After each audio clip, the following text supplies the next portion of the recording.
Hello everyone, today we talk about early Frankish military history. It's traditional on Schwerpunkt every holiday season to make some migration era, Germanic history, and as we'll see now, warfare content, because apparently you highly appreciate this, and naturally I'm very glad to discuss such topics. Now, in the past several years of Schwerpunkt's existence, I mostly tried to complete, and we will continue also along that path because we haven't finished them all, the various sort of Germanic peoples, the distinct Germanic peoples' ethnic histories. We started with the Goths, as a matter of fact. Last year we made the Eruli, the Rugi, etc. This year I thought, given our sort of gradual development of the channel, to start making the single sort of individual Germanic people's military history, starting with the Franks. A bit because we haven't really, I think, talked too much about early Frankish history. It's before Merovingian history, even though the latter part of the video will arrive to that in the 5th century, but also because some of the greatest hits of the channel were in fact the Franks. Many of you really arrived here, I can see it from the analytics, subscribing to my channel through the videos about the Merovingians, the Franks. In any case, this is a massive chapter, probably even underrepresented, regardless of how everybody knows, naturally, how important the Franks were for the development of Western Europe during the Middle Ages and so on. But that really deserves this deep overview. In fact, I decided for the Franks to continue this series with the early Merovingian warfare, late Merovingian warfare, Carolingian. So we will look at sort of also more things beyond the migration era, but also I won't say which other Germanic people I prepared that we didn't talk that much about, and that is instead, especially in this period, very important. I will not give any other information, but the video is coming relatively soon, in the next few weeks in any case. So let's start with Frankish history, which is also much older and sort of fundamental, so seminal than we can think. In fact, the emergence of the very term Franks in Roman sources unfolded against the backdrop of this, very, even accidentally, right, the severe dislocations characterizing the 3rd century crisis, manifesting initially around the mid-3rd century. As an encompassive label, Frankish gradually applied to, in fact, quite sort of varied Germanic groups active on the lower Rhine frontier. Right, this incorporated established tribes, a bit like the old participants to the coalition of the Cherusci that won their victory, the Battle of the Teutoburg Forest. We're looking at the Camavi, the Bructeri, the Cattuari, the Amsivari, the Angrivari, Tubantes, Usipi. These names are, we didn't make so far. That's could be another thing. I mean, making a history of all the single tribes. Last year I made an introduction to Tacitus Germania's tribes, so making a bit of a concise description, sometimes for in fact the very things we factually know about these individual tribes. Well, the Franks basically coalesced, also notoriously I would say, from these very peoples. So they were essentially some of the least wandering of the Germans, different, say, I don't know, from the Vandals, the Goths, etc. They were relatively to West Germanic tribes that, in this sense, had already been in direct contact with Rome for a very, very long time. We tend to underestimate this aspect, that by the time Western Europe was controlled by Romano-Germanic kingdoms, the Germans historically had been in direct contact with the Romans, and just next to the empire in terms of what the latter directly controlled, which didn't mean, in fact, didn't control so what was beyond that, from half of a millennium. Right now, these tribes that we just mentioned were entities, in fact, long engaged with imperial policy via, for example, auxiliary recruitment, commercial exchanges, and sporadic predatory forays as well. I would say that the Franks, because every people here has a different character, pass a bit like the friends of the Romans, especially compared to the neighboring Alemanni. When you look at their history, as we will see today, yes, there is tendentially more of that, but it was naturally, right, still a pretty sort of difficult relationship made out of, common interests as well as, opportunistic antagonism, etc. Now, archaeological evidence reveals extensive depopulation across northern Germania Inferior, the Roman province, from this period of the 3rd century crisis, with widespread abandonment of fertile lands in the Rhine-Meuse-Scheldt deltas that had historically been very strategic, not particularly developed areas, but ones that the Romans controlled with sort of a series of strategic benefits in the North Sea from different peoples involved around. You see in this area contracted settlements, eroded civic infrastructure. Now, residual Roman force became dependent on grain imports from distant provinces, while marginal zones were effectively abandoned as tax-paying units. Consider that these were the areas that had historically witnessed some of the greatest Roman military legionary concentration proper on the Rhine frontier. So the area had actually, like most sort of regions along the Rhine and the Danube, mostly been a fortified frontier, right? And historically, actually, and that's also the early connection with Gaul, this was, even if we're talking here the province of Germania proper, there was a sort of a broader interland that basically mostly the Gauls, the Gallo-Roman establishment had taken care of, and probably defending also from this Germanic incursions every now and then. These were among the least developed Germans. Aside from the Scandinavians, they were probably the least developed, the least powerful. The Western Germans, as you know, were also among those who had developed tendentially less cavalry in the air. It's not like they didn't, right? Again, the proximity to the Roman world had also brought pretty interesting effects. We will see it later with the famous Frankish Angons, heavy javelins. Also, the Alemannic infantries were actually the toughest that the Romans met with in the later empire, aside from other Roman forces, as a matter of fact. Now, coin hoards buried in Roman centers like Tongeren, Amiens, Beauvais, Trier, Metz, Toul, and Chalon-sur-Saône during the 60s and the 70s of the 3rd century attest to heightened insecurity from raids. Right, they were launched exactly by the same groups. They were simply exploiting the situation, but also contributing to the decay of those areas. And I was talking about Gaul before because I wanted to stress that great part of the logistics of the Roman army on the Rhine was basically provided through the large supplies of gold that was particularly rich. And Gaul had, in this sense, been able to withstand sort of not many invasions in general, because in fact it was so much like part of the Roman heartland in an absolute sense. It was like a very stable civilization. More of that later, because we talk again a lot about Merovingian times, and we explain how that dynasty succeeded in Gaul. That is through the substantial, to say the least, Gallo-Roman establishment continuity during Frankish domination and basically national integration at some point. So you have to see this also from the Roman side of late antiquity. In fact, I made a video a few months ago regarding probably the Gallo-Roman legacy in Merovingian fortifications in particular, which, for as far as this transitional phase of the migration era, is actually ever more important, right?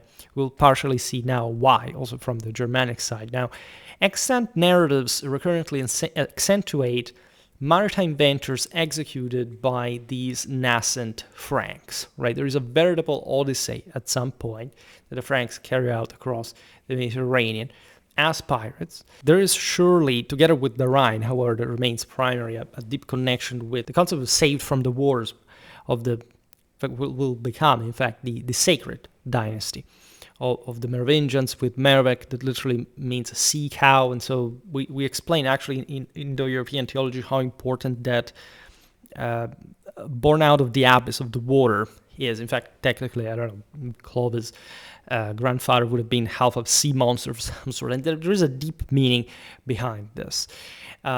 Now, I also made some videos, if you've looked at, for example, the Batavian Revolt, I made some videos about the early Germanic ships, also the Needham one in late antiquity, to explain essentially what kind of activities these peoples were mostly involved in. It's not always clear who was who there, especially in terms of political affiliations, because there were so many different war bands, right? And these guys were out there as sort of a Viking era antilittering. The Romans temporarily differentiated the Franks from subsequent characterizations as exclusively terrestrial operators. So it was this early phase of maritime expansion and instability where, in fact, Mediterranean piracy, since the times of Caesar, that had quelled that for good, basically reappeared at this point during the 3rd century crisis. There is, in fact, a problem of sort of early Roman conflations between the Franks and the littoral Frisians, that, as you know, will remain a distinct people from the Franks until the latter took them over in later Carolingian times. These were, there was also a sense that the Cauci were involved with Frankish ethnogenesis, as well as this proximity with what would become sort of other enemies, but essentially kin of the Franks, namely the Saxons, that are actually a bit different in the sort of classification of Germanic groups within the same Germania, and that, if anything, we will make a video on just on them. In fact, one of the first uses alongside the Franks for seagoing Germanic raiders is the one of the Saxons, potentially furnishing elements integral to overarching Frankish heterogenic process, speculation even extending to the Salian Franks originating from Frisian or Cauci stock. Now, precise incorporations surface also in artifacts such as the Tabula Peutingeriana, that is, as you know, a 13th century copy reflecting 3rd century data of essentially the imperial itineraria portrait with all the various peoples and settlements represented, portraying the Camavi explicitly as Franks. They're predicated on the same 3rd century intelligence and just direct relations the Romans had with these peoples, paralleled by attributions of Catuarian Bructeri during attested Roman reprisals later on in the 4th century, as we will see now in 316, 392, 393. So we think we'll make a video about Frankish ethnogenesis at some point, but there were groups from all of these peoples and others as well. An early, though dubious reference in the Augustan history, largely fabricating biographies, basically places Franks raiding Gaul before Aurelian's elevation around 270 with a purported popular song celebrating 700 killed and 300 enslaved along the Sarmatians. Quote, mille francos, mille sarmatas, semel et semel occidimus. That is to say, we basically slaughtered these peoples, and predominantly, and which may even be in line with, in any case, what was normally going on the frontier, or prolonged warfare, especially during the 3rd century, intermittent raids and Roman countermeasures and so on. Predominantly transmitted through posterior compilations of fluctuating credibility, 3rd century attestations chronicle intensifying infiltrations of the Franks. In fact, Germani, retrospectively denominated Franks in 4th century historiography, such as Aurelius Victor, breached the Rhine around between 256-259, traversed Gaulish interiors up to Tarraco in Hispania across the Pyrenees, commandeering shipping there, and extending assaults upon North African littoral zones as well. This is completely normal if you have an idea of what was happening at the time within the Roman Empire, what was probably the nature of the frontier, of probably even the borders, right? Something very different from our own world. Now, Postumus momentarily consolidated the frontier integrity whilst embedding Franks within the martial apparatus of his autonomous Gallic dominion. We are in 260-269. We'll see this emperor's rule to counter, in fact, central imperial contenders like Gallienus. So the Franks, obviously, their ancestors would have already served to a degree in the Roman legions as auxiliaries, and now they kept participating to this Roman civil wars as auxilia, as mercenaries. The Laterculus Veronensis, assembled near 314, catalogs relinquished eastern riparian civitates, so basically towns by the riverways of in fact the Rhine Delta, embracing those of Usipi, Tubantes, and Catuari, listed separately from Franks and Saxons, however, domains that were at this point plausibly transiting into Frankish orbits themselves amid the 60s, in fact, of the 13th century, with coin hoard spiking, underscoring Frankish pressure in the area. Substantial penetrations during 275-276 channeled via the Meuse corridor transiently occupied Trier itself. Trier had historically been the prefecture of the Gauls as well, and this is ascribed to the Franks per Zosimus, that is antecedent to Probus's recuperative initiatives that restabilized the border. So basically, they took over this one of essentially the most important city between Britain and Morocco, all right, that from which in fact the whole western fort of the empire depended on. Roughly in 280, enfranchised Frankish captives orchestrated a prodigious circumnavigational plunder encompassing Pontic waters, Hellenic and Anatolian shores, Libyan fringes, causing damage across many parts, and Syracuse in Sicily, taken itself, right, one of the great Hellenistic capitals in Roman control, ultimately repatriating through Atlantic passages, with the rebel Proculus having Frankish origins himself and fleeing to the Franks, reportedly handed over by them to Probus in 281.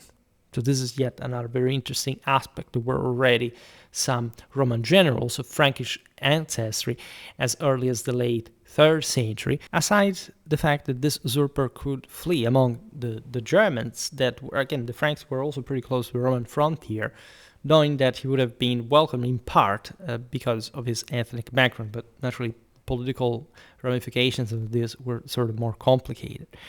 Maximian, the Western Roman co-emperor, Augustus from 286 to 305, under the tetrarchy established by Diocletian, confronted persistent channel infestations by Frankish and Saxon pirates, entrusting Carausius, a Roman naval commander of Menapian origin, who later usurped power in Britain and northern Gaul from 286 to 293, and in fact himself originating from the region south of the Rhine Delta, with safeguarding the Belgic, that is to say, the Roman province of Gallia Belgica, encompassing modern Belgium, northern France, and part of the Netherlands, and Armorican, that is the coastal region of northwestern Gaul, corresponding to modern Brittany and Normandy coasts, through a newly established fleet, despite the subsequent rebellion by this appointee, which incorporated Frankish elements into British garrisons and relied on their mercenaries, as noted in the 297 panegyric.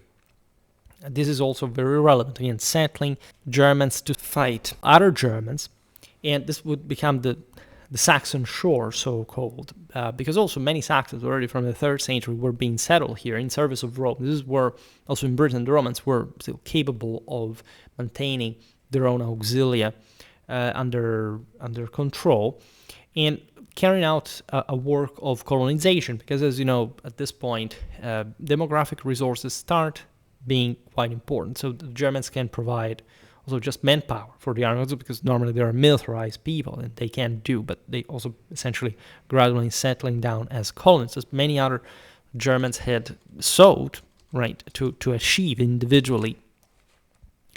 And remember this, because even when we talk about Anglo-Saxon history, that there is this sense of exceptionalism of Britain, etc., which is absolutely fair in a cultural sense. But remember that these were essentially client states of the Franks, and that Franks had already been settled in Britain, say, before the main, at least Anglo-Saxon waves of the later, together with Saxons already, of course, as we just said, would occur, right?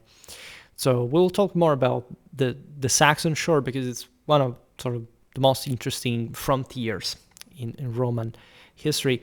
I talked a bit about that as far as Scottish warfare was concerned, because the Germans joined forces also with the Gaels in Ireland, and there were lots of them also coming from Scandinavia and beyond, right? Even Slavs, or Proto-Slavs, if you prefer, think about the Vandal ethnogenesis as well. So this is a very interesting chapter, indeed, in the migration here. Then stationed at Trier, the major, as we've seen, Roman city of Augusta Treverorum, the key administrative and military center in Gaul, in 287-288, Maximian conducted successful campaigns across the eastern Rhine, on the right bank, recently violated by barbarian incursions into Trier during his consular investiture on January the 1st, 287, leading to the surrender of the Frankish leader Genobaud, or Genobotus, a name possibly reflecting Celtic roots, in fact, Gen to beget and Bodhi victory.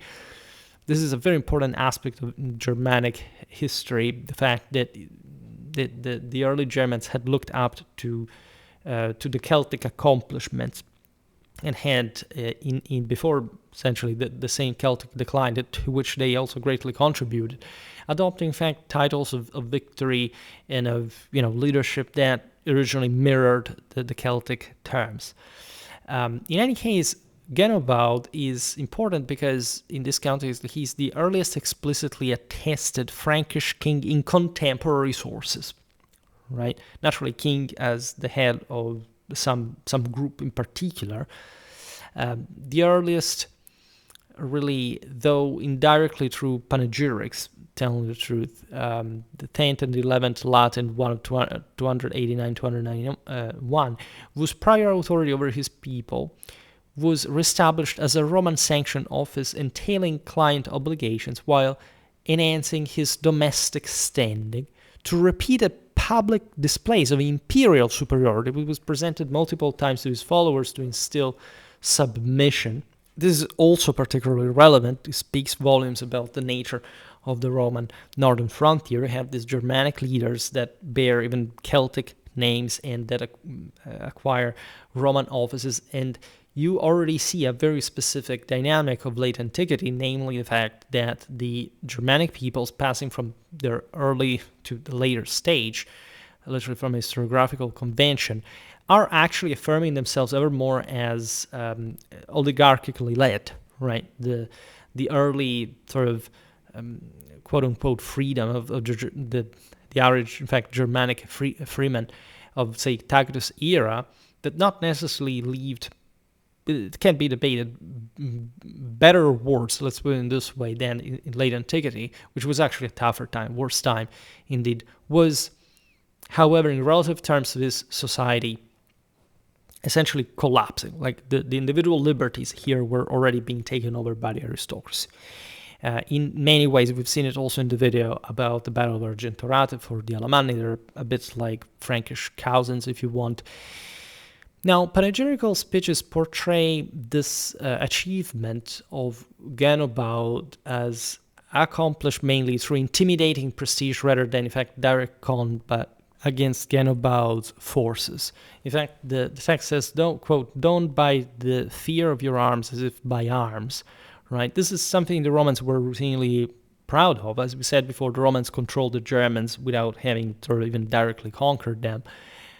And Genobaud was tamed, but co-opted at the same time. So this was really, in any case, typical of Roman foreign policy. This possibly had followed subjugations of different groups that now would have, by proxy in the sense, obeyed to Genobaud, including potential links to Carausius's revolt or northern Delta Franks, with scholarly hypothesis placing Genobaud's original domain near the northern delta itself, perhaps again as a Salian precursor or among the Camavi, and close association with piratical networks as well, because those were the same people who had taken the sea, not just because they lived closer to the sea, but because they had also just some interesting predisposition to that. They were, as we've seen, to a degree already Romanized.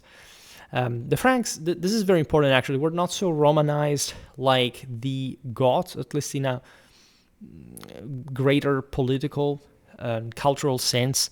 They surely were Romanized, but in a mostly military sense, and in any case, their political and societal structures were more modest than one of the Goths. So you can argue that by the time of Clovis, in many ways, it's not like the Franks had just gotten out of the forest, but they had not necessarily achieved that level of wealth, and instead they were fully achieving only in gold, right? A bit like the Goths would do only when settling parts of southern Europe on Roman account. Now, subsequent resettlement policies relocated Franks, because as we've seen, the Romans had reaffirmed their control over these groups after essentially the end of the 3rd century troubles, to repopulate the populated lands of the Treveri, and the Celto-Germanic sort of, in this sense, Belgian tribe, whose territory centered around Trier, and so around the city, basically, in its district, and the Arvi, which is likely the reference to this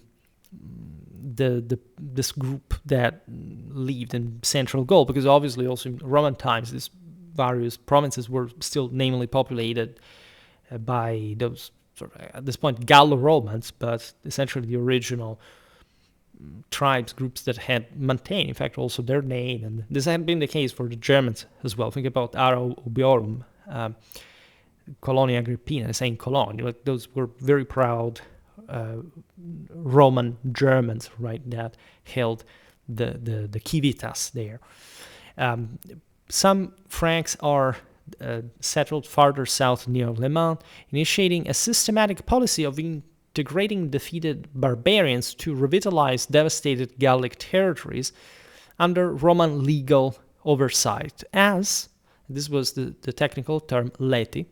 I'm pronouncing it the ecclesiastical way because, in any case, for late antiquity, that should be conventional, at least the way we called them. So the leti were barbarian settlers granted land within the empire in exchange for military service, often as semi-free farmer soldiers. This had been the case from the 3rd century. It started actually really on the Danube with the Goths. We're talking way before, like 130 years before the Battle of Adrianople, right? There were small, integrable, assimilable groups, right, that were, however, still, in fact, understood as walled communities. Rarely, also in previous centuries, this had already happened. Like, the Romans had just settled individual people, unless they had, for some reason, been, I don't know, captured, as prisoners of war, etc. But normally, if you had a group that wanted to move, this settlement could be brokered, and normally it was like an entire clan that could do that, right? So maintaining its local, also when settled, its societal structure. And this is, by the way, the earliest documented example of this practice in Gaul as well, even though the panegyric that gives us the information presents it as a long-standing practice, which was definitely the case for the Romans, that in any case will enhance further the emphasis of this policy, and it's essentially Catholic success, like the idea that you're basically civilizing the barbarians or turning them into Roman soldiers, into Roman peasants, and so on. This will reach the peak under Theodosius, also for obvious reasons that we cover in other videos.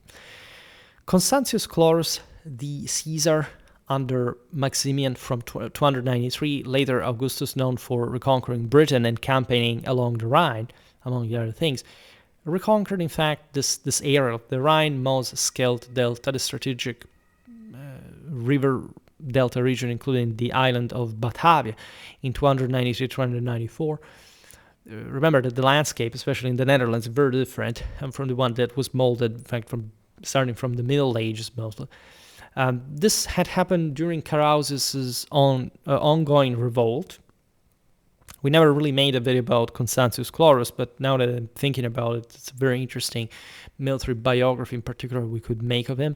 There is so much traditional meaning in his, sort of, Chlorus means florus and had to do with, probably the idea of divine blondness that I also made an entire video on. He apparently wanted to reach Tula during his naval expeditions against the same Celtic pirates that could flee as far as north and west as that, like not to be found by the Roman navy around Ireland, etc., for divine purposes, because that was the Hyperborean Sea. So there is a lot, if you dig into Constantine's family's background regarding the imperial Catholic tradition. And this campaigns of Clovis had displaced or captured entrenched Franks settled beyond direct imperial control, yet governing Batavia.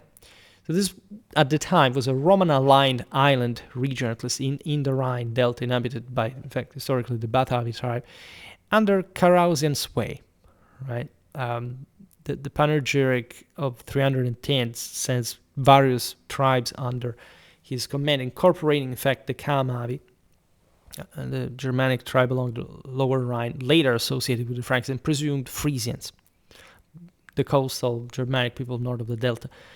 Thereafter, listing among the plural Frankish nationes for the first time as, this is also very important, nationes Francae, right? So Clovis affirms itself on this area that is starting not just to be understood as part of a broader Frankish ensemble, because evidently here you have the coagulation of all these various tribes into something more confederal, right? As again, also the Alamanni, these peoples, these names that had not existed up to that point as international political identity shout out. But more importantly, there is the first attestation of Francia in our language, nationes Francae, so properly the nations of Francia, right? What will really become France in the common parler. This is, I think, incredible, because if you think that the concept of France is around, of course, in very different ways, here not drawing the fil rouge entirely, there would be massive steps to be taken. Here it's even a place that is east of the Rhine. The first France was east on the Rhine. Like, this is what we are looking at literally here. But the name, right, not just of the Franks, but properly of an idea of Francia, an idea of a place ruled by the Franks. It will be the hallmark, in fact, of also the Capetian, this also during the Carolingian, during the entire tendentially imperial dominion of France, historically speaking. Constantine the Great, son of Constantius, Clovis and Future sole emperor's response in 308 to renewed violations, breaching the peace after Constantius' death in 306, involved public executions of the kings Ascaric, a name combining ash tree and ruler, and Merogeis. The ash tree was incredibly important in Indo-European symbology, by the way. It was not just notoriously a type of wood used for weapons, for spear shafts and so on, but as we've seen in the video about the Virgilian Indo-European idea of heaven, right? Ash tree is the one out of which, also according to classical tradition, the soma essentially emanates in a rural sense. So just imagine how these Germanic rulers called themselves. They essentially, like in the myth of the Rex Nemorensis, identified themselves as the guys who had taken properly the golden apple from the sacred tree of the world and were essentially keeping to emanate this power from them. And just think about this in relation with properly Rome here, like a provincial governor like Constantine. In fact, you have the execution of this king, Ansgaric, and Merogeis, or Merogeisus, of course, in the sources, as the earliest leaders explicitly termed as Frankish kings despite prior use of the title, right? And this is because what we've seen before was, let's say, we have some Franks and we're told, like, this guy is a king among them, essentially, but it was not explicitly a Frankish king expressed in the title. And so not even these, because they were still among, the various kings, the reges intended in Latin, is also the Germans understood the thing. Chosen as individual rulers, again, also divine descent and so on. But the two, like the name and the adjective go together, like switching the adjective and the name in English, Frankish kings, right?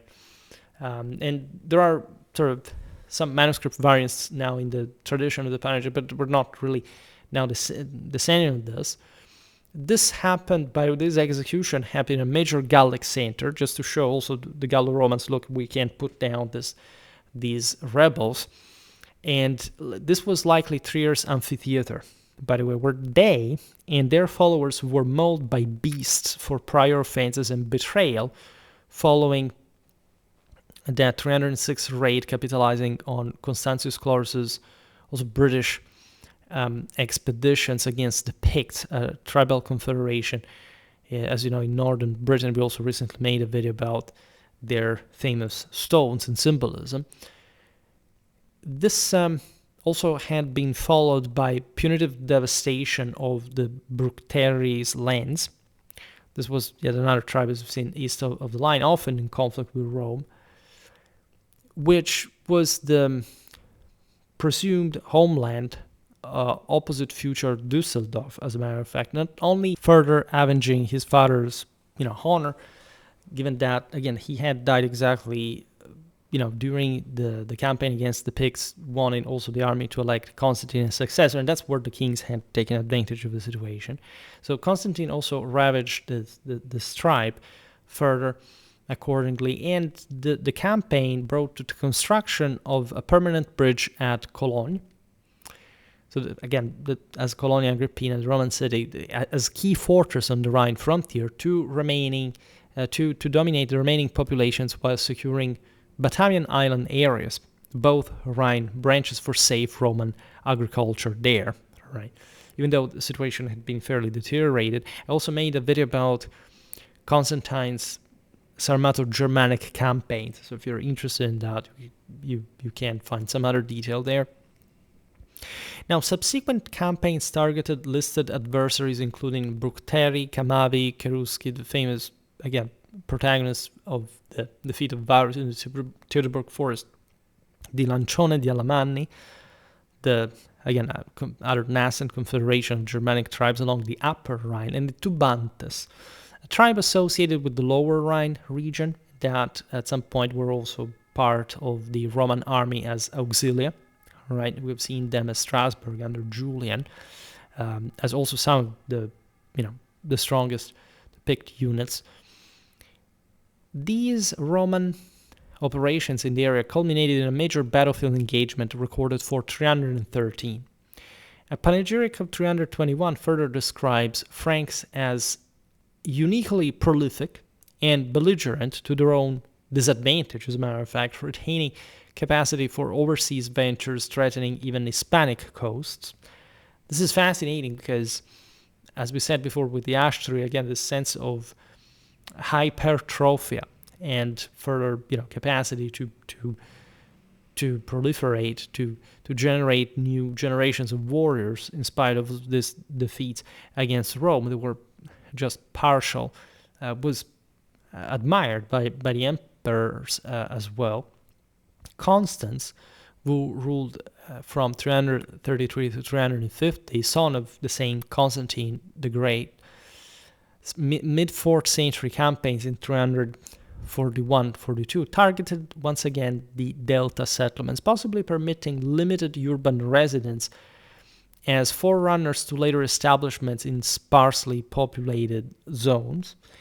To these Franks, right? So it was understood, again, you could basically reassert Roman authority there, but in the process you would also settle these war bands as local forces, like semi-permanent manpower on behalf of operating there on behalf of Rome against other groups further east.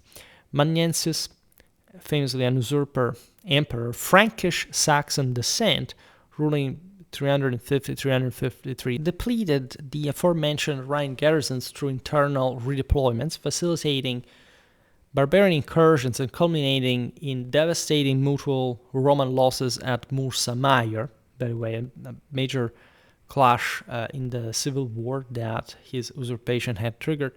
We are on September the 28th, 351, against Constantius II's eastern armies along the Drava, near modern Osijek.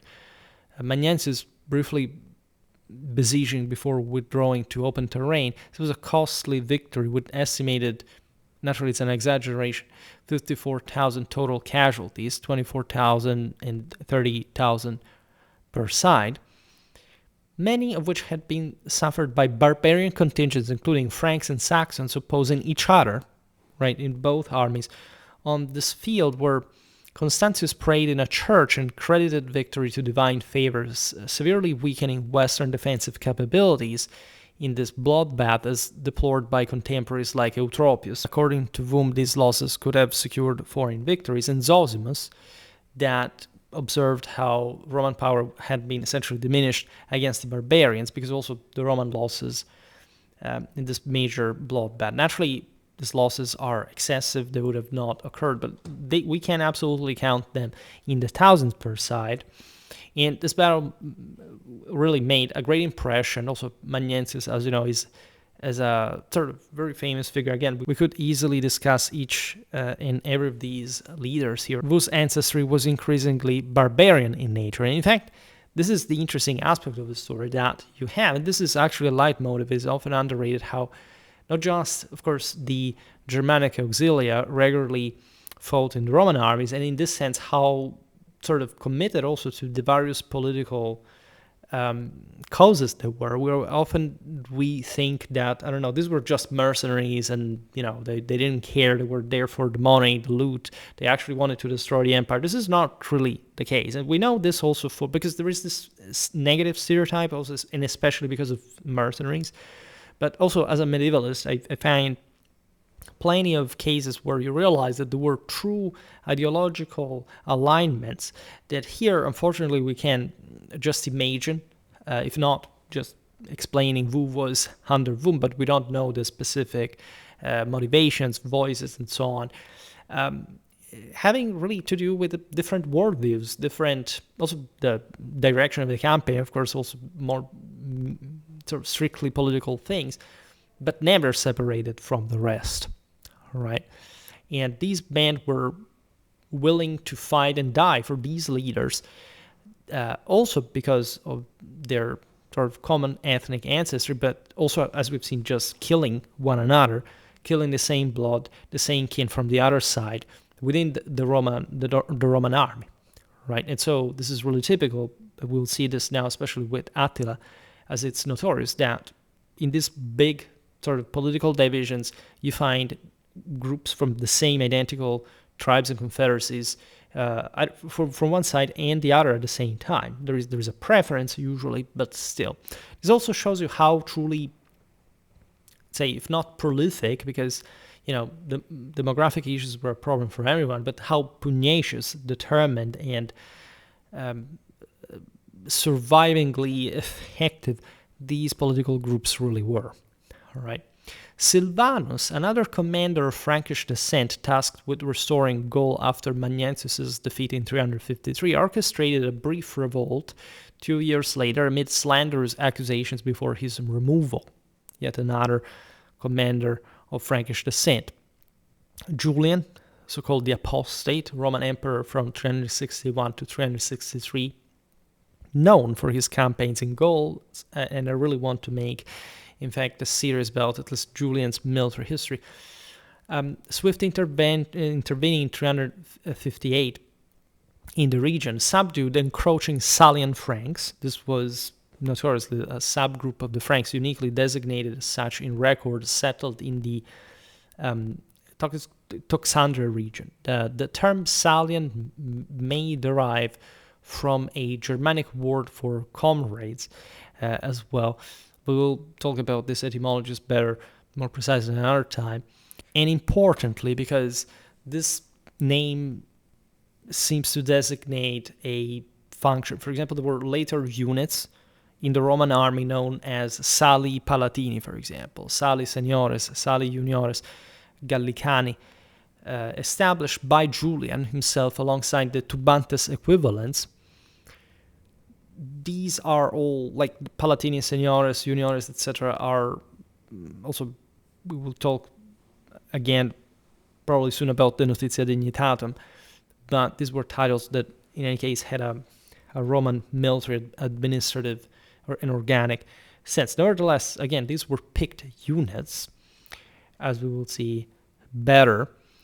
And it's interesting, again, that Julian, in fact, got some of his picked troops from the peoples he had defeated, including the Camavi, With this expedition, Julian ensured uninterrupted British grain shipments of 600 vessels, vital for provisioning the same local army, because at the end of the day, that's what all revolved around, as we will know, especially with late antiquity amid earlier tributes, by the way, granting the Salians federate status within this sparsely inhabited Toxandria at that point. This is the marshy region in modern northern Belgium, granted, in fact, to the Salians as federati proper, so allies, right, through the munus, and so the duty and the privilege of being, in fact, allies of Rome, and thus having to contribute.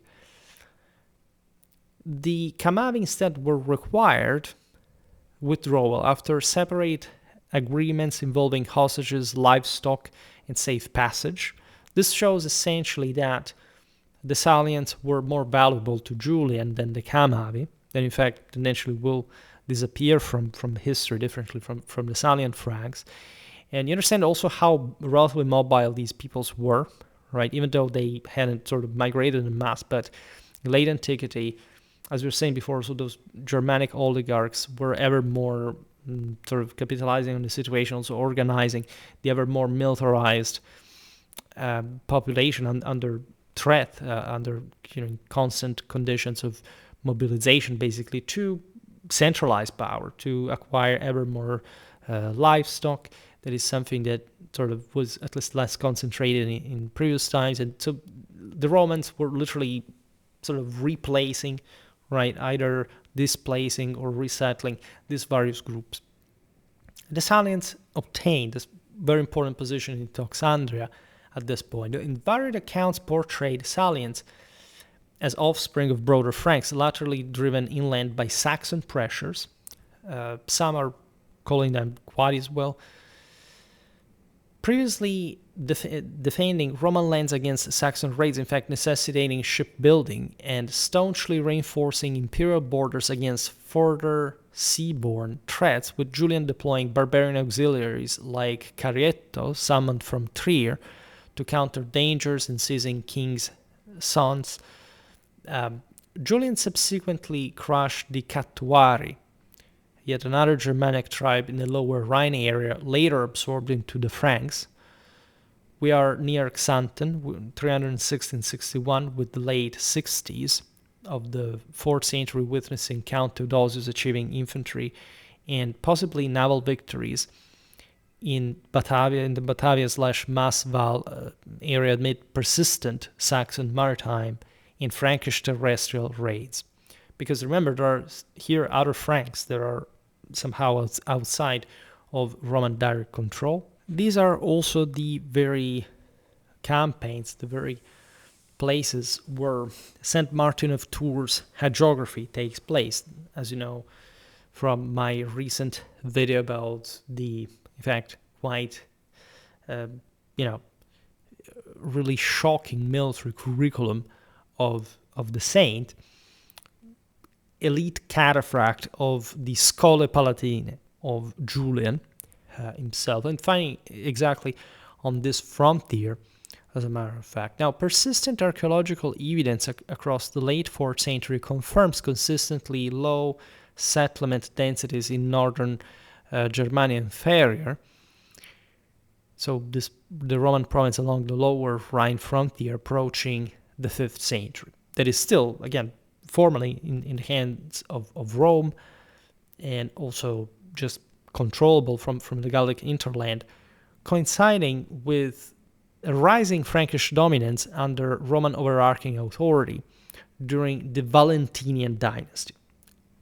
So as we've seen, the Franks had in part been the cause of this destabilization, but were now, in fact, consolidating there with the plateau of the Roman emperors that realized that uninhabited it was better for the Franks to be there, as pugnacious as they were to stem the westward movement of other groups at that point. And that's where the Franks really start more directly aligning with Roman policy. Merobaudes, of this another leader of Frankish origin, who died around 383, 388, we're not sure, held the rank of Magister Peditum, so commander of Roman infantry in the area from 370 to 383 in Trier specifically. So having actually a great strategic sway around here. Consider Trier is really the key, the cornerstone of Roman domination from Hadrian's Wall to Morocco, right, to the Atlas. So entrusting this city to a Frankish leader, even though we're talking here of essentially Roman troops and mixed, also Roman barbarian troops, is very telling. This guy exercised decisive influence over Valentinian II's accession after Valentinian I's death, insisting, in fact, he could command the army only with the son, securing, by the way, repeated consulships, 377 with Gratian, 383 with Saturninus, possibly 388 per inscription, despite the panegyric noting his eventual suicide. This was the guy who actually brought Julian's corpse in sort of safety west after his death in the Persian campaign. So Merabaudus was there. By the way, he was the ancestor of a very famous poet down the line. So we're talking here a Clarissimus. We're talking not just some rowdy German from the forest, but a guy, again, that incarnated the top integration in the Roman military, high cadres, receiving all these offices and precision, playing heavily within imperial politics. He backed, for example, the African proconsul Romanus against Theodosius the Elder in trials ending in execution, and postponed the Eastern aid to repel the Alemanni at Argentaria with 30,000 slain, allegedly, despite contributing to the Adrianople disaster later on as well. And he survived. He lived well after, for other 10 years, right? So very intense life. We can't simply digress on all his story, but we're talking, right, a perfectly integrated military man of Germanic ancestry in the top spheres of the Roman army. Then you have Recomeres. This was the uncle of Arbogast. He died in 393. He was known to Libanius and Augustine. He introduced Eugenius as well, participated in the Eastern Gothic Wars, serving as hostage to the same Fritigern at Adrianople. So this was, again, a Frank that basically had been maintained by the Goths as an important hostage, as an important prisoner, as a pawn against the same empire.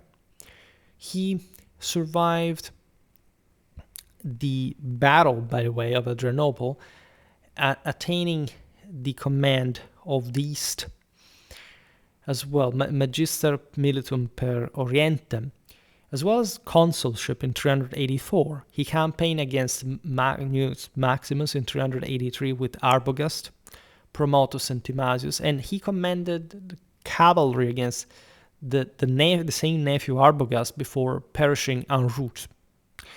Then you have Bauto, who died around 385. He was possibly Arbogast's father, and therefore Recomeres' brother. However, we're not really sure. We postulate this because of Didabius' witness of John of Antioch, quote, "Frank by birth, incorruptible, exceptional in war."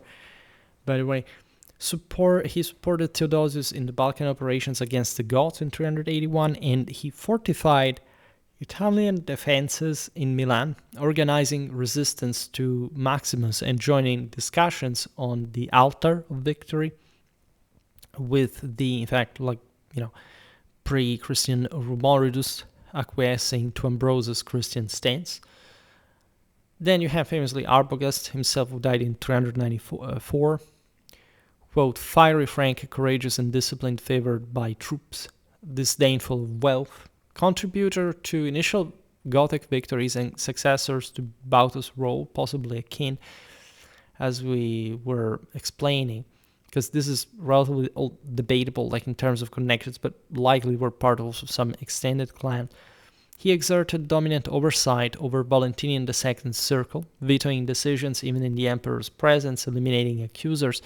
Following the ruler's mysterious 392 death at Vienne, we do not know whether the emperor committed suicide or he was actually murdered in a plot after the failed dismissal of the same Arbogast, who promptly elevated the rhetorician Eugenius as Augustus.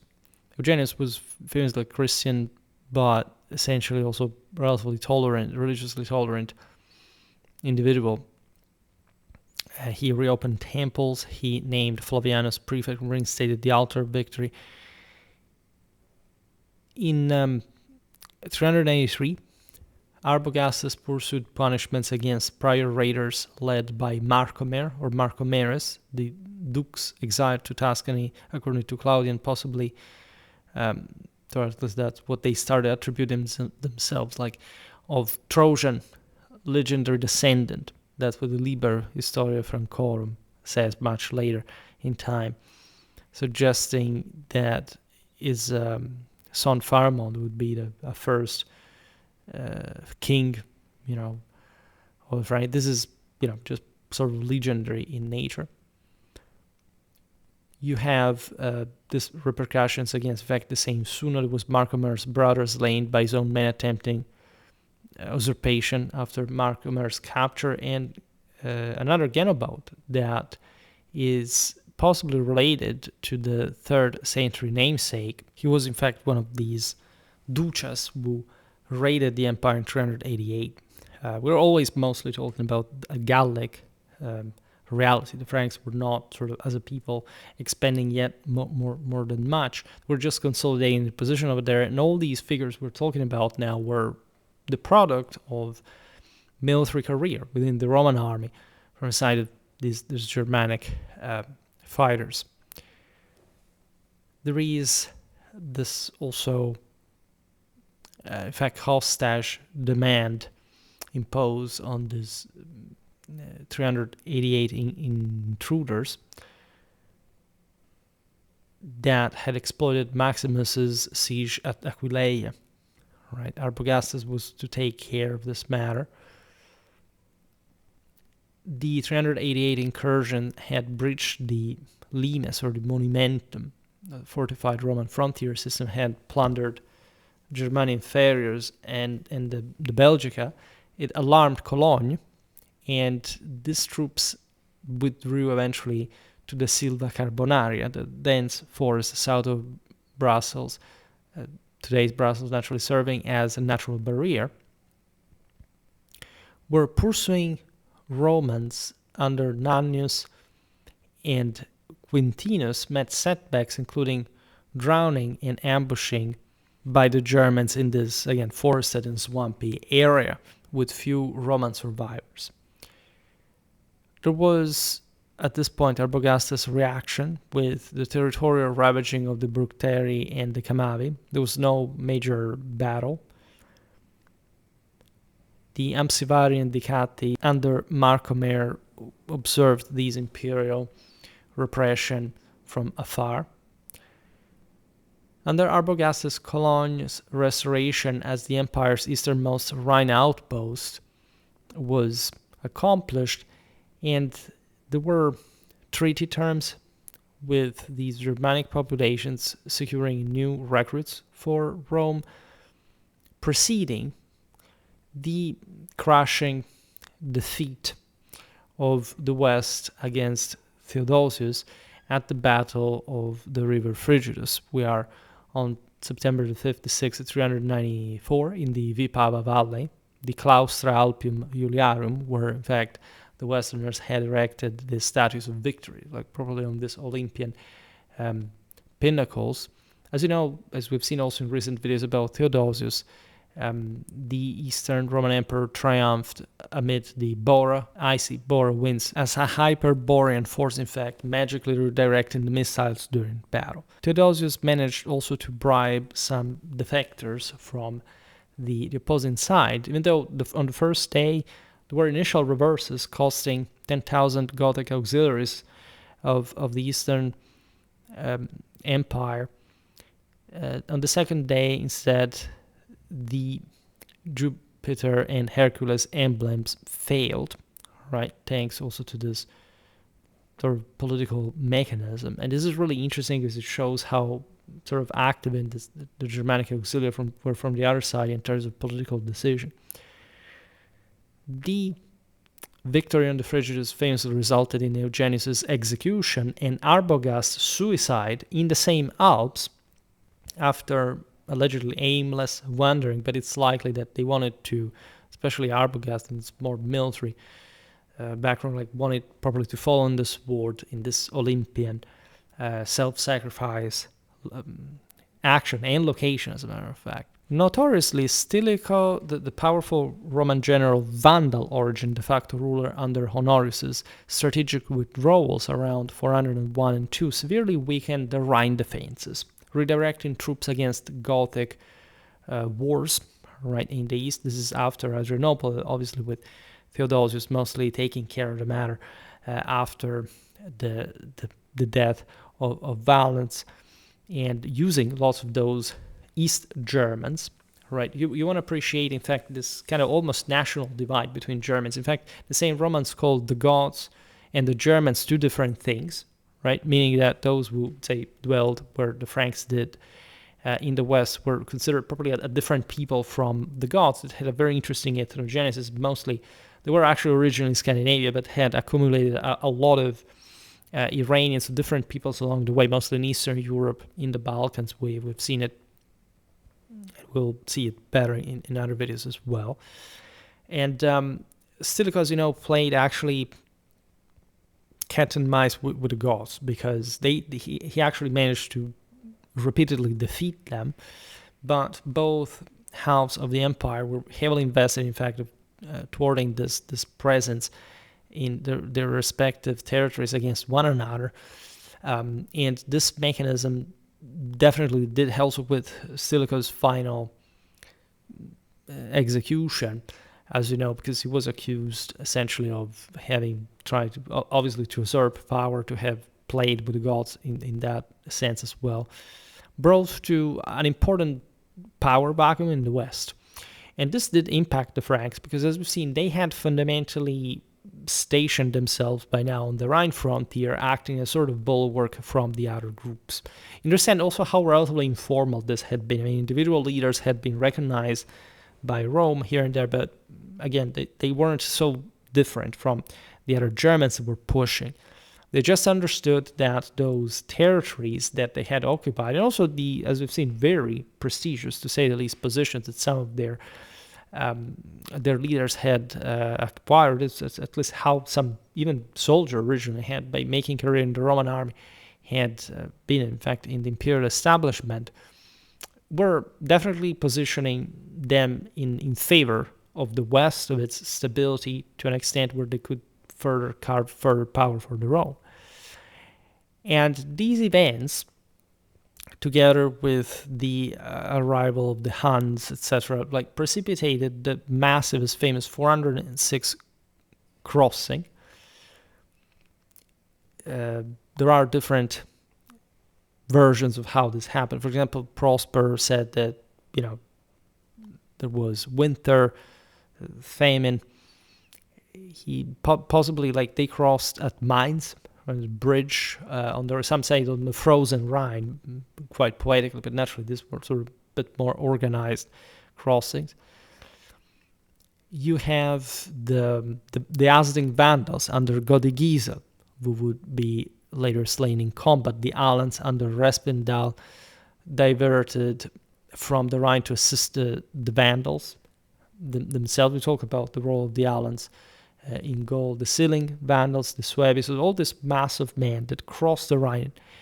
And Frankish units, likely Ripuarian, this was the other subgroup of Franks settled along the middle of Rhine, so in the south, compared to the Salians.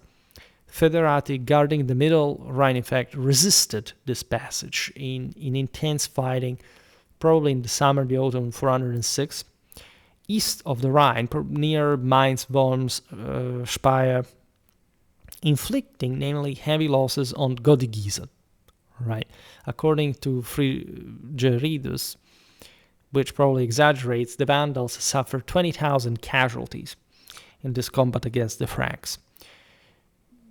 Whichever the actual number, what is fascinating here is that the Franks could essentially withstand part of this human tide, and that they had their own interest for doing so indirectly also sheltering the eastern Gallic frontier.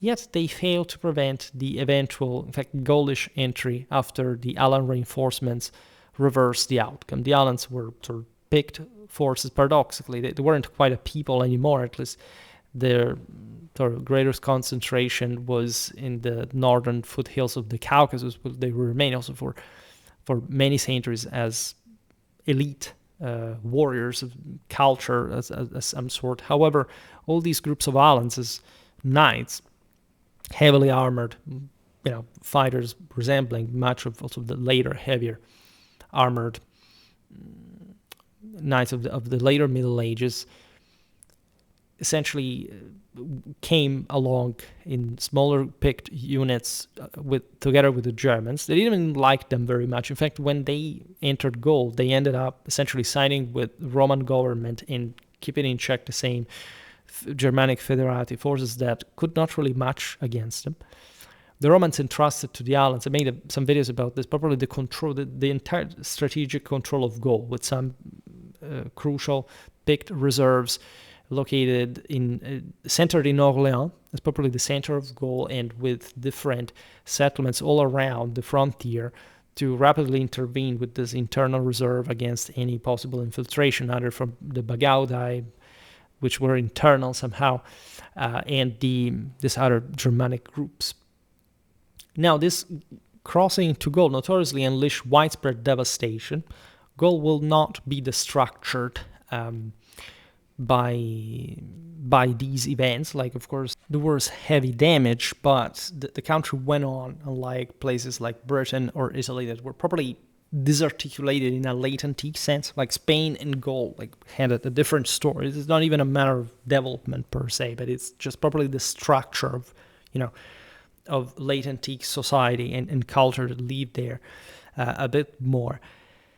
And the matter deeply affected the Franks, that found themselves into sort of a pretty difficult situation, because from one side that they had literally witnessed to this people's passing through. Also, many Franks had died in the attempt of stopping them.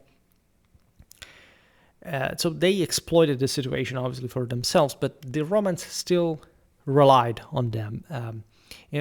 Rightly so. For example, successive pretenders, including Constantine III, were claimed in 407 and died in 411, and Jovinus, backed by the Alans and Burgundians, rewarded Frankish supporters with imperial gold. This is evident in the array inflows east and west of the Rhine.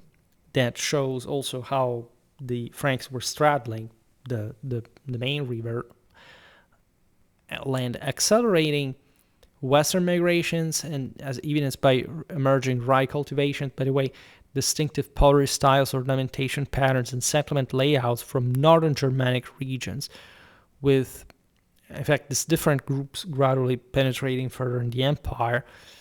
With the Burgundians, you have Worms, Speyer, and Strasbourg seizing those territories and remaining always sort of in ambiguous relations with the Romans, because they were not a very strong Germanic people. As a matter of fact, they had already suffered at the hands of the Vandals, with the different populations. The Franks in this basically took control of the territories around Trier, right? Actually, they sacked them repeatedly, but still they ended up infiltrating in the same and taking control. In the 40s of the 5th century, the king Claudio, an early Salian Frankish king, considered in fact a precursor to the Merovingians. We're not 100% about these genealogical connections, but we kind of understand that we don't have to be too skeptical after all. Advanced further southward beyond the Silva Carbonaria, the charcoal forest south of Brussels, as we were saying, consolidating control over Tournai, Artois, Cambrai, and extending toward the Somme, within the Belgica Secunda. This was one of the late Roman provinces in northern Gaul. Belgica had been split at the time of Diocletian. And these are modest conquests. As you were saying before, the Franks did not have really a particularly hierarchical society like the one of the Goths or the Germans that settled in general in southern Europe in more established fashion with way more intense imperial regulation like osmosis and so on. But it was in fact very important for European history because it's from these areas that in fact this Merovingian dynasty in embryo will start its adventure. It's very interesting because the Franks ruled through sort of different petty kings over these areas, right? They didn't consider themselves yet as a cohesive people, right? They still probably held like their own tribal, clanic identity more dearer, so to say, than the overall thing that would mostly be, in fact, not a Merovingian creation, but a matter of sort of Merovingian consolidation of a true national identity for the Franks, and through basically also beheading most of these other Frankish petty kings. But we're still distant, like just a couple of generations from that. We are at the time of Attila, the king of the Huns, whose empire threatened both Roman empires, probably in a very overestimated way, and in any case they didn't try to sort of to destroy either of them, but rather to actually keep it alive so that he could extract tribute from it. We're in the 5th century. The Black Huns, I made a recent video about the white ones that the Sasanians had to cope with, were in fact the ones we got in Europe, and they were definitely not very reassuring neighbors. As the Franks themselves found out the hard way when Attila's sweeping 451 Gaulish campaign divided Frankish loyalties. This expedition in the west, Attila's center of power, mostly in the Pannonian plain, as you know, is variously motivated by Honorius' ring as marriage proposal with territorial claim, Vandal incitement, actually according to the unreliable Jordanus, or even, in fact, the same Frankish succession dispute with elder princes seeking Hunnic support, depending here there, because there was some antagonism and competition, as you understand, between these various Frankish groups as well. And that's what triggered kind of the situation, because the Franks at large supported the empire. In fact, most of them, the most important part of the Franks was, as we've seen here, within properly the empire on the left bank of the Rhine. And you have, however, still other Franks opposing the Roman Federati within the Hunnic army during the Battle of the Catalaunian plains. That, as you know, is this massive clash in the same 451 near the modern Chalon-en-Champagne, or massive. It's debated actually where the battle actually took place. We will see it, if anything, in a video about the battle itself. And this clash, again, whether it's the Camp Mauriacus near modern Chalon and Champagne, or possibly also in the region Montgueux, with camps at Fontavin, Saint-Lié, 5 Roman miles from Tricasse, is often seen as probably the clash that halted Attila's advance into Gaul. It was fought around June the 20th, or adjacent dates, after the Huns had lifted the Orleans siege. This was a very big deal because, as we've seen, Orleans was the seat of the Alan High Command in Gaul that cooperated with the Franks as well. And as we've seen also in the videos about Alan warfare, the defense under Sangiban, that was one of the Alan kings, prevented betrayal allegations, despite Jordanus' central placement for suspicion in this all, because again, you couldn't really understand of all these various groups who you could rely on at the end of the day. The Alans showed great respect to the Roman Empire, And in this battle, as you know, it's Aetius, the Roman general and de facto ruler of the Western Empire, the point that coordinated a multi-ethnic alliance, including Visigoths under Theodoric I, who were killed in action, possibly by an Amali spear from Andag, because the gods had their own internal clanic rivalries, or trampled, by the way, borne away with chance. Loyal alliance under same Sangiban, with the central positioning in the Romano-Barbarian air raid, debated as a distressing safeguard or tactical asset against the Huns, for at least some other analogies, even though they saved the day on the field when the Goths had started collapsing. And the Burgundians, together also with their Armoricans, Saxons, the Ripari as well, which is likely in the sense the Ripuarian Franks serving as Roman Limitani border troops units that are distinct from the Franci according to Jordanes, however, but likely related. They're not some, Rhone auxiliaries, also as they, again, for picking another river. We have the Liticiani, possibly some Leti or Romano-Britons, even Oliborones, some obscure, possibly Limitani elite of allies, formerly Roman troops, because that was also the problem, especially in the north of Gaul. Like, Rome was still, in theory, like the main authority, but many of these peoples had, as we've seen, moved in very free ways.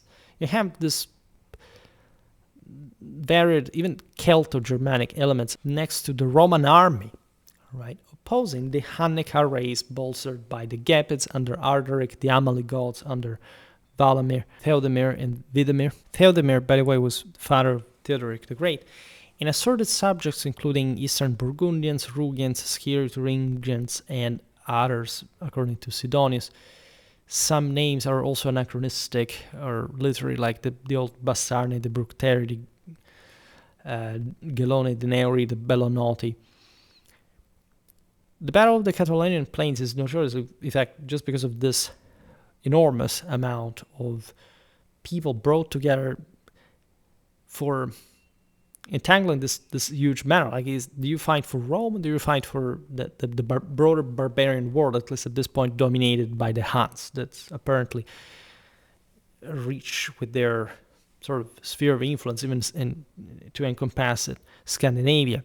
All right, this battle is epic. It's not really overrated in importance. It is really something that wouldn't stop Attila from other expeditions later, but it surely inflicted the Huns in their allies very heavy blow in this prolonged, exceptionally bloody fighting, with also contested results. Like, primary sources stress mutual exhaustion and immense casualties. Right? Some scholars go saying that tens of thousands of fallen altogether are plausible, which would have been enormous by the mid-5th century, but could really, in fact, reflect the truth. You have sources like the St. Jordanus or the Datius that say something between 160 and 300,000, and obviously, probably not even the entire sides altogether across the empire. The Huns had so many troops at their control. So this curtailed, in any case, Hunnic momentum, and amid debated outcomes highlighting either strategic allied achievement in stopping the invasion after the successful defense of Orléans. It was very symbolic and wouldn't be the last in French history, or inconclusive carnage. The important here is that the Franks participated to it, that they essentially contributed to halt the Hunnic advance. They had, by the way, plundered much of the lands controlled by the same Franks, that at this point were starting to act already as lords in their respective petty kingdoms of the largely Roman population, together with, again, other Germanic migration in even relatively small groups at a time in all these territories. Aetius reportedly urged Visigothic and Frankish retirements to prevent over-dependence on the the Roman military machine that here had essentially allowed for the victory. The Visigoths had their own Aquitanian possessions, partly already something south of the Pyrenees. The Franks had their own northeastern Gallic territories of the Rhine frontier to patrol further. This ensured the succession, for example, amid Torismund's siblings that after their brother's death now wanted to sort of struggle on their own for the control of the Visigothic controlled areas. This is valid for the Franks as well, because there were, as we've seen, some groups here that had some business to settle home, especially after the pro-Hunnic ones had been defeated. There was also this successful achievement from Aetius in the wake of the victory at the Catalaunian plains, whereby some Hunnic auxiliaries joined his ranks. Notoriously, the Nibelungen lead documents not much some sort of mythical battle between the Burgundians, some Burgundian warband in Pannonia at the court of Attila, but actually this carnage that occurred at the hands of the Romans, who unleashed the Hunnic auxiliaries against the Middle Rhine kingdom of the Burgundians. I will make a video about, if anything, also Burgundian warfare. I already made actually one of the earliest in Schwerpunkt history, like that I made, and that in that case also took out essentially between the Franks and the Alemanni, this sort of pretty fragile kingdom, telling the truth. In fact, it could be devastated. You know, the Burgundians were deported eventually by Aetius in Sepaudia, in the essentially southeastern Gaul. That would be essentially the core, more or less, of what will more neatly emerge in the Middle Ages as feudal Savoy. In any case, it's likely that the Franks got some Hunnic spoils of war after the Battle of the Catalaunian plains, per mean of Aetius himself. At this point, there is this other famous figure, Childeric I, king of the Salian Franks, roughly between 457 and 481, father of Clovis and a Roman ally. He had been born essentially a generation before the Battle of the Catalaunian plains. In fact, he is traditionally regarded as Claudius' son and titled as Rex, as we will see now proven on his seal ring, portraying a long-haired spear-bearing warrior. Remember the ash tree that the Salians already had with Ansgaric in their onomastics, so to say, governing at this point Belgica Secunda in alignment with the residual Roman system, as a reputed descendant managing the Tournai area and Loire operations in the wake, again, of his ancestors. He was allegedly exiled temporarily for licentiousness, seducing subjects' daughters. He actually probably abused his power, because he was actually very well, as we've seen, integrated here in the Roman governance of Gaul, but in such a decentralized way that he could really act in very autonomous fashion. And he fled over to Thuringia for 8 years. He will eventually marry, famously enough, Clovis' mother, who was a Thuringian princess. It's possible that somebody else at that point took over the Frankish title in his absence. Egidius, for example. Childeric returned with the Queen Basina bearing the same Clovis, and he coordinated the Loire-focused actions against the Visigothic expansions under Euric in 463, because the Loire River had become the major frontier now between two tendentially regional forces, essentially the Salian Franks, that were, say, now essentially about to step up really that direction. And the Goths were actually at this point much more affirmed in the southwest of Gaul. In fact, Egidius commanded the same Childeric that had come back from Germany, as seen here, repulsed the Goths from Orléans, where they had pushed north up to. There were also some Saxon depredations during the 60s and the 70s that are stopped together with the help of the Comes Pole and possibly some Odoacer associated figures. In fact, there were very complicated alignments at this point. The Franks at this point stopped some Saxon incursions that were not happening from the continent, from the hinterland in the east, right? That had already been happening from a while. The Saxons and the Franks, again, were very similar to an extent. They bordered one another. They had similar laws, lifestyle, especially in what will become Austrasia in the east, and they would keep launching raids until Charlemagne got. Also his ancestors had carried out some very repressive raidings. They also took out the Thuringians together, for that matter. But that's sort of the story that we more commonly know. But at this point, the Saxons, if you remember, were attacking mostly from a maritime dimension. So there is something similar to what would paradoxically happen in the 10th century, when the Franks already controlled part of they control now a kingdom, and an empire actually, and the Vikings, the Norse people, were launching these sporadic raids into France and through the major riverways. And this is so when Rollo is settled in the lower Seine basin. So this is what basically the Franks were already doing, right? Battling against this more maritime dimension that they didn't care about anymore, because they had grown up. Like, they had now entered like essentially a Gallo-Roman dimension. They were quite well established by now, and those guys in the North Sea were still some sort of martyrs, like the weaker side, as a matter of fact. And there is also probably already this alignment of Childeric and Aegidius with Odoacer's Italy, because in the meanwhile, the Western Imperial insignia have been sort of given to Constantinople.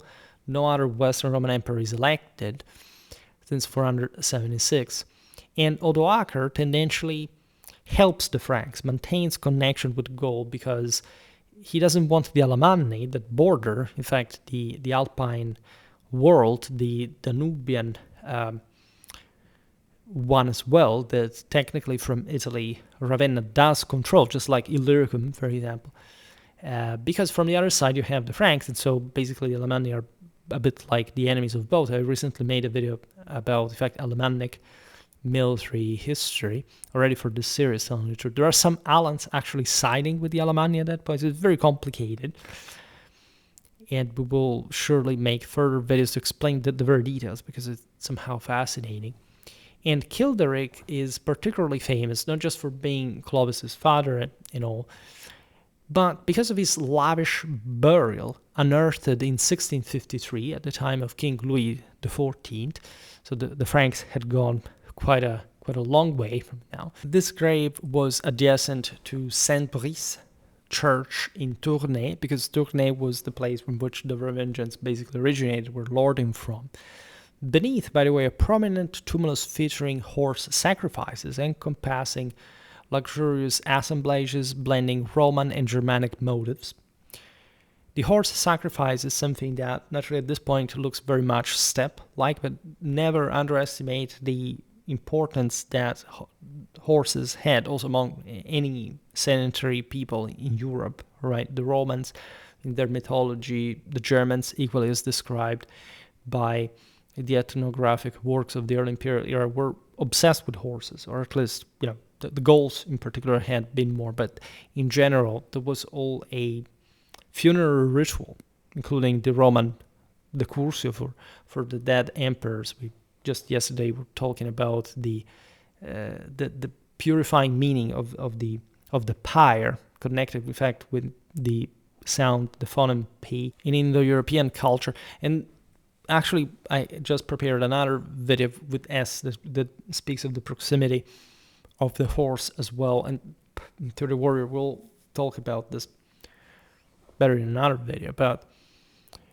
here, what is striking really is how much Childeric drew from all kind of models of power. This was really cascading in a Merovingian sense. Clovis will do this first and foremost, founding properly the truly Gallo-Roman Germanic rule of the Franks over a tendentially imperial power in the West, and so assimilating all these symbols. In Childeric's tomb, dramatically lost during the French Revolution, by the way, you can imagine this thing is, chilling, or just by stating it, contained intricate garnet cloisonné adornments, over 300 golden insects, commonly interpreted as bees or cicadas fastened to his mantle, that surely have to do with the aforementioned ash tree, like the soma di honey, as described also in classical sources, emanating that divine celestial nourishment of the lures. That the bee, as you know, later inspired Napoleonic emblems after the partial retrieval of Childeric's treasure remains after the 1831 theft from the Bibliothèque Nationale. A signet ring inscribed Childerici Regis, so of, this is genitive in Latin, of the King Childeric, right? This is, incredibly important, also because largely the Germans at this point do not write, and if they do, in this context, they do it in Latin, right? Also for, again, a Gallo-Roman world that they had come to protect, to tutelate. Alongside, by the way, a depiction of a long-haired warrior wielding, again, the spear, paired swords, coinages, a crystal sphere, and a large gold bull's head, which surely is connected with the symbolism of Jupiter Dolicanus, which is also nothing but Thor with his hammer, even though there, of course, you can discuss in a Trinitarian sense how much you can identify the same with the Saint Woden, as a matter of fact, and Christ at that point as well, because these were already essentially, like they were, Childeric was not Christian as far as we understand, but, right, he definitely lived in a Christian world by now, with all the sort of superficial or at least imperfect character that you can imagine on the northeastern Gallic frontier, but still quite importantly, and this will be deeply understood by his son, that will in fact cause one of the greatest masterpieces in the history of mankind, very, very much to what we owe a great part of Western civilization. By the way, this treasure was subsequently transferred via the Habsburg custody to the same Louis XIV, who was relatively unimpressed. We maintained it in the archival library, French royal collections. The fragmentary revolutionary era thefts yielded limited recoveries, including the retrieved bees, as we were saying. Childeric's son Clovis, the first king of the Franks between 481-511, founder of the Merovingian dynasty through unification of Frankish groups and conquests in Gaul, would orchestrate, as we were saying, the unification of all these varied Frankish groups, incorporating independent eastern domains into the nascent Austrasia, the eastern Frankish dominion, so to say, preserving Ripuarian traditions, in fact, more than the Salian one, and together with designations, also the original toponyms and so on, and instituting enduring Merovingian dominance across extensive tracts of former Roman Gaul, to say the least. Right? You want to appreciate how much already the divide between the Salian world and the Ripuarian one in a sort of Neustrian-Austrasian direction was alongside, in fact, the pattern of Gallo-Roman world, of the Romance world, and Germanic one. Right? And that is something we will see better as long as we proceed. As you understand, it's not too easy to describe all the military details of Frankish history here, because sometimes we just know of specific figures and what they did, but we can't and we don't have the minutiae of all this, but also important battles of the Roman emperors in early times against this nascent Frankish confederacy and so on. We can, however, understand more or less what was happening behind the scenes of documentary evidence, right? You can understand, also looking at other Germanic peoples, the mechanisms behind them. And for the few that we know, really appreciating their resilience, their, at some point even their desperation, but their ultimate success in a world that was ever more exhausted, that facilitated, as we were saying, also the establishment of an oligarchy. In the case of the Franks, actually of a monarchy proper, the most successful one, right? The Goths were forever ridden by civil strife. The Franks were similar in that sense, but they at least achieved it with the Merovingian dynasty within properly a dynastic scenario, not a set of autonomous clans that were, upholding the idea of kingdom as it had been affirmed since the times of Alaric I, with the Visigoths, what we call the Visigoths at least, that were created essentially as a Roman army of Illyricum by Constantinople, and then went over to Italy, to Gaul, to Spain, and we know the story there.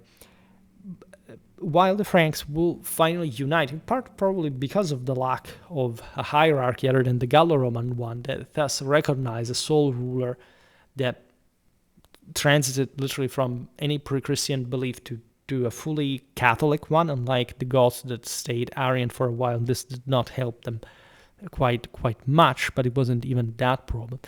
In any case, I made multiple videos about Clovis, and as you know, he's one of the single most influential, important, and undescribable geniuses and leaders, and also commanders, as we'll see now for our military historical series in the history of mankind.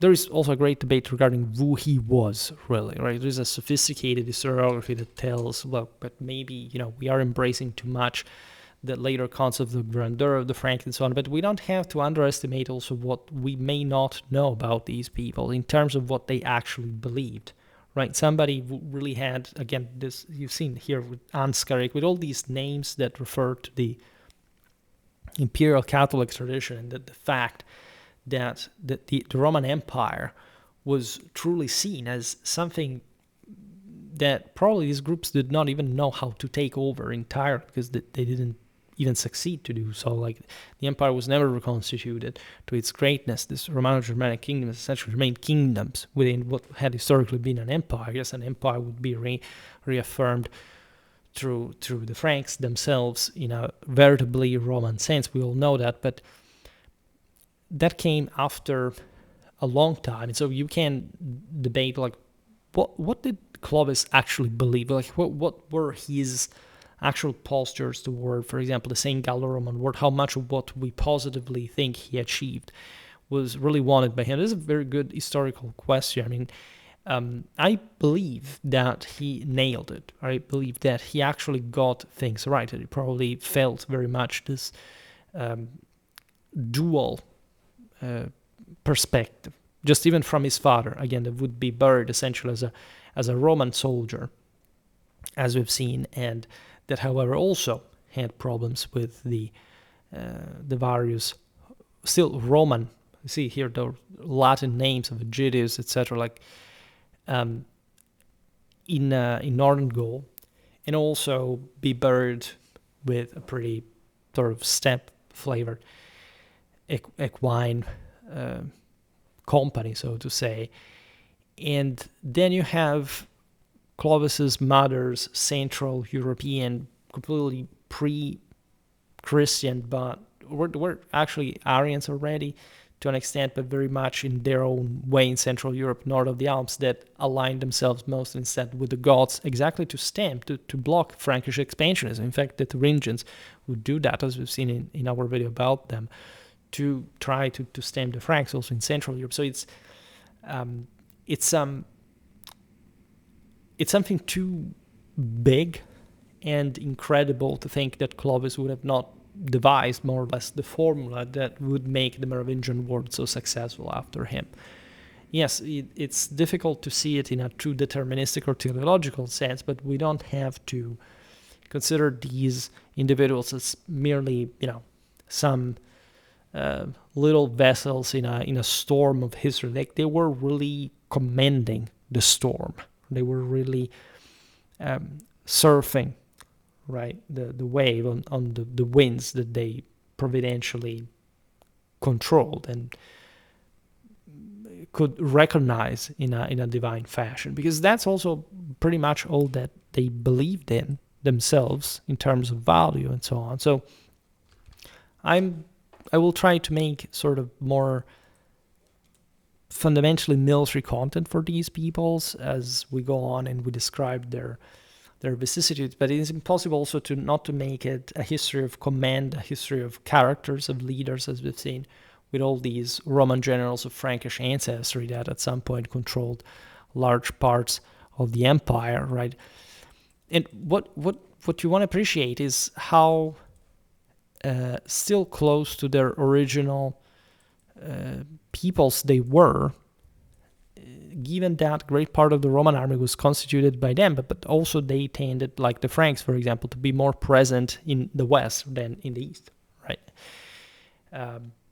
As opposed to the Goths that had some sort of outer rule, at least in the beginning. So there is a lot of antagonism within the same Germans. There is this great empire that it's too immense to even think to not to be part of, and also not to think of how they could at least rule a part of it, and without knowing, however, how to get the whole one. Not even the Romans at some point will know how to do so. And peoples like the Huns, like people coming from probably the bowels of Far East Asia at some point, and like bringing there even a completely different picture. So it's important to talk about the Franks. I'm really glad that we talk about this early chapter of Frankish history, because it feels like there is way more way more details actually than they seem, and we can actually talk about all these various commanders at some point just due to how interesting their lives and what we know even from late antique sources, mostly panegyrics, as we were saying, which is the typical also courtly source of the era, can say. It's paradoxical that, again, the Franks are so important, but when we sort of look on Schwerpunkt, we talk about them, but never as much as we should have, frankly. I have here, let me check, the Frankish history playlist is actually pretty big, because you have especially the Carolingians, a lot of stuff, but it's only 75 videos when you talk about, this is 76 here I see, so we must do a lot, and especially also about the Merovingians that are very underrated, especially also in the later period. And so this is it. We will continue this for the Franks and also for other Germanic peoples. For today, however, I stop it here. I just hope that you enjoyed this video. If you did, please share it. Otherwise, leave a like or subscribe to my channel if you're interested in my upcoming content. As always, I thank you heartily for listening to me. I wish you a nice time and see you next time. Bye.